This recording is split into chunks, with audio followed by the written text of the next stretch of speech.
বসে আছি, যুদ্ধে নামার আগেই হেরে বসে আছি, অবসাদগ্রস্ত হয়ে আছি।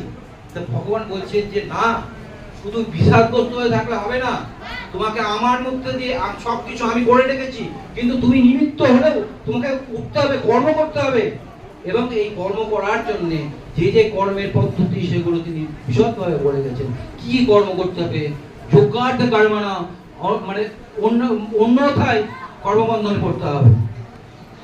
আমরা ভগবানের যে নির্দেশ, ভগবানের যে উপদেশ, গীতার মাধ্যমে এই জড়জগৎ যে আমাদের মতো মানে হীনমন্যতার ভুগি যারা, তাদেরকে যে উপদেশ করেছেন তার আবির্ভাবের যে কারণ, সেটা যদি সঠিকভাবে আমাদের উপলব্ধির মধ্যে আসে, তাহলে আমাদের উঠে দাঁড়াবার সময় হয়েছে।